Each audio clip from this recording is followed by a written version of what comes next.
अस्सलाम वालेकुम viewers, lifestyle with शम्मा में आप सबका वेलकम। उम्मीद करती हूँ आप सब खुश होंगे। अल्लाह पाक के फजल करम से मैं भी खुश हूँ और दुआ गो हूँ कि अल्लाह पाक आप सबको खुश रखे, आबाद रखे, यहाँ भी रहें, खुश रहें। तो जैसा कि आप जानते हैं ईद का सेकंड डे है और हर कोई मतलब ईद की खुशियों में मगन है और कुर्बानियाँ वगैरह हो रही हैं सबकी। और आज जो है मैंने गोश्त जो बनाना है, ईद का दूसरा दिन है और ईद के दूसरे दिन हम मोस्टली जो है नमकीन गोश्त बनाते हैं और आज मैंने बनाना है नमकीन गोश्त। नमकीन गोश्त बनाते हुए जो है मैं रेसिपी आप लोगों के साथ शेयर करने जा रही हूँ। तो देखते हैं कि मैं जो नमकीन गोश्त है वो कैसे बनाती हूँ। हर किसी का अपना अलग अलग तरीका है, लेकिन जिस तरीके से मैं बनाती हूँ आज आप लोगों के साथ शेयर करने जा रही हूँ। तो इसके लिए सिंपली हमें क्या क्या चीज़ें चाहिए। ये मैंने प्रेशर कुकर लिया है और ये मैंने एक टमाटर इसमें डालना है, थोड़ा सा मैंने अदरक डालना है और थोड़ा सा मैंने इसमें लहसुन डालना है और इसमें सिर्फ जीरा और नमक डालना है। बाकी इसमें कोई भी इजाफी मसाला कोई भी चीज़ मैंने नहीं डालनी है। तो इस तरह ये सिर्फ शॉर्ट सी चीज़ों से बहुत अच्छा और मज़े का बनने वाला नमकीन बेस जो है वो मैं आप लोगों के साथ आज शेयर करने जा रही हूँ। तो चलिए वो स्टार्ट करते हैं कि सबसे पहले मैंने क्या करना है। ये मैंने लिया है लहसुन और अदरक और इसको मैंने कूंडी में डाल के कूट लेना है पहले। ईद आई है, ईद के साथ साथ जो मक्खियाँ हैं हर घर में बहुत ज़्यादा आ चुकी हैं, इसलिए मक्खियाँ जो है वो कोई भी काम करने नहीं दे रही। फैन चला लें तो चूल्हा नहीं ठीक से जलता, तो इसलिए थोड़ी मुश्किल हो रही है। तो इसको हमने कूंडे में कूट लेना है।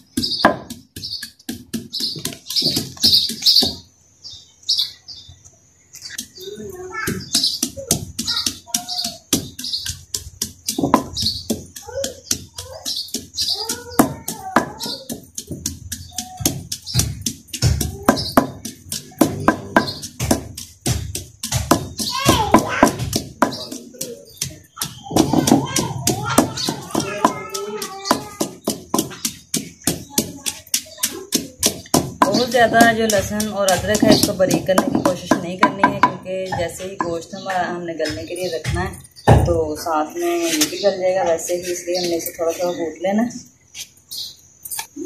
ये प्रेशर कुकर है और ये हमने लिया है गोश्त, इसको हमने प्रेशर कुकर में डालना है।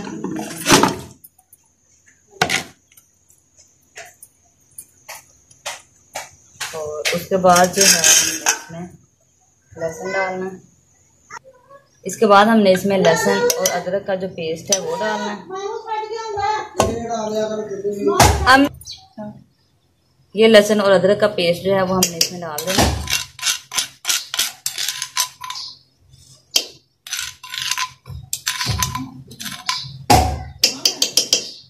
स्टार्ट।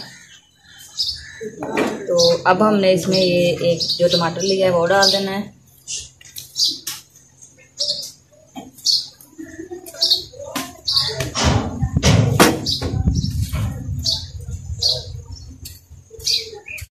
इसको भी हमने बहुत ज़्यादा बारीक काटने की कोशिश नहीं करनी है, ऐसे हमने इसको ना मोटा मोटा काट लेना।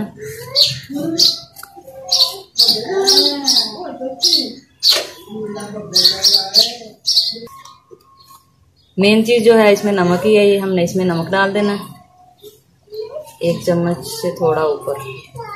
बहुत ज़्यादा नमक भी नहीं करना है इसमें हमने। और थोड़ा सा इसमें मैं गरम मसाला डालूँगी 1/2 चम्मच।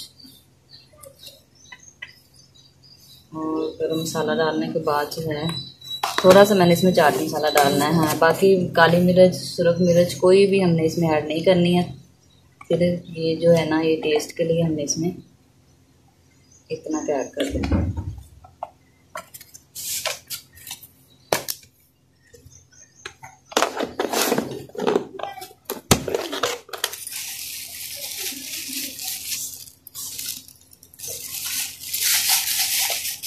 ये थोड़ी सी दालचीनी जो है ये हमने इसमें ऐड करनी है ताकि इसकी जो खुशबू है वो अच्छी आए। अब हम इसमें पानी ऐड करेंगे।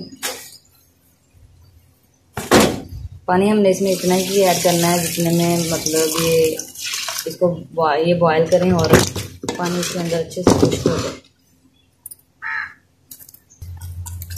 अब हमने इन सारी चीज़ों को आपस में अच्छे से हिला देना, मिक्स करना है।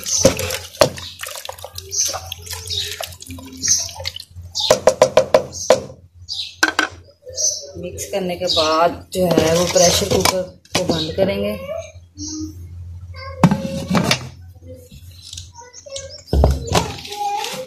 और इसको हम चूल्हा जलाएंगे और चूल्हे को रख देंगे।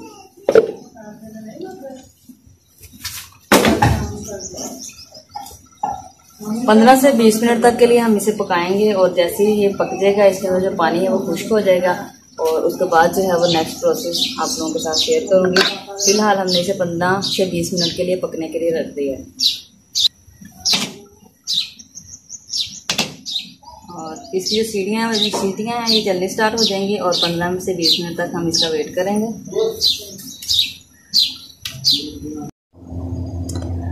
15 मिनट के बाद चूल्हा जो है वो हमने बंद कर दिया था और ये हमारा जो नमकीन बीफ गोश्त है बिल्कुल गल चुका है और पानी इसका जो है वो खुश्क हो चुका है। तो अब हमने इसको थोड़ी देर भूनना है। ये देखिए पानी इसमें बिल्कुल थोड़ा थोड़ा है। जो पानी इसमें है वो भी हमने अच्छे से पका लेना है और इसको खुश्क कर लेना है। सिर्फ 15 मिनट ही हमने इसको चलाना होता है क्योंकि 15 मिनट से ज़्यादा चलाएंगे तो ये जो पानी है खुश्क करते हुए इसका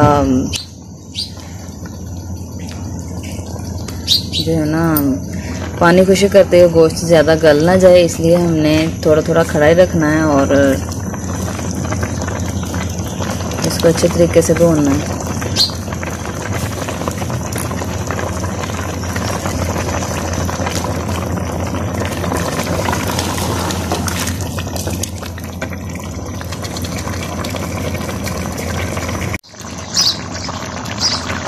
अब हमने इसको निकाल के एक खुले मुंह वाले बर्तन में डाल लिया और ताकि इसमें जैसे जो थोड़ा बहुत पानी गायब है वो इसमें अच्छे तरीके से खुले मुंह वाले बर्तन में खुश्क हो जाएगा और इसकी जो बुनाई है वो भी अच्छे तरीके से हो जाएगी।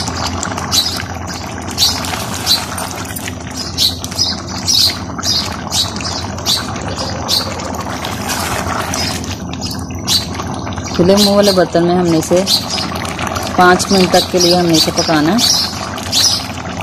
तो जैसे पानी इसका खुश्क हो जाएगा फिर हमने इसको अच्छे तरीके से भून लेना। हल्की फ्लेम पे हमने बिल्कुल इसे पकाना है और ताकि पानी इसका खुश्क हो जाए और नीचे भी ना लगे।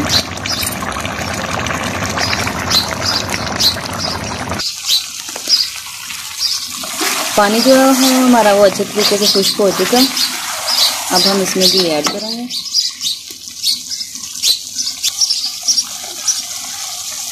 घी हमने इसमें बिल्कुल थोड़ा सा ऐड करना है क्योंकि चर्बी वगैरह का जो होता है वो ही इसमें काफ़ी हो जाता है और नमकीन गोश्त में जो है ना वो घी ज़्यादा अच्छा नहीं लगता है, इसलिए हमने इसमें घी बिल्कुल थोड़ा ऐड करना है और इसको अच्छे तरीके से हमने अब हल्की आंच पे भूनते जाना है जितनी देर जो गोश्त है अच्छे तरीके से घी छोड़ना है। घी डालने के बाद अब हमने इसे भूनना है और गोश्त जो है वो अच्छे तरीके से घी छोड़ देगा तब तक।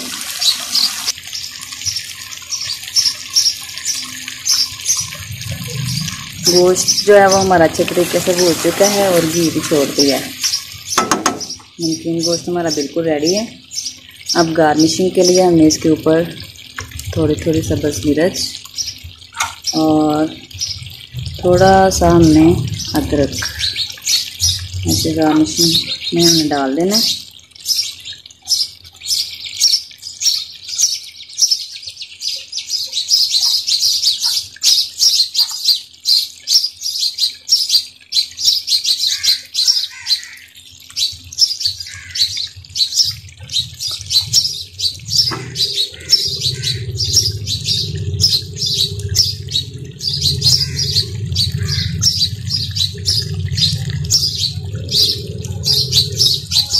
ये हमारी नमकीन कढ़ाई जो है वो बिल्कुल रेडी हो चुकी है। व्यूअर्स, ये थी हमारी आज की वीडियो और मुझे उम्मीद है आप लोगों को आज की वीडियो जो है बहुत अच्छी लगी होगी। इसके साथ साथ ही मुझे दीजिए इजाज़त। अपना बहुत ज़्यादा ख्याल रखिएगा, दुआ में याद रखिएगा। Thanks for watching.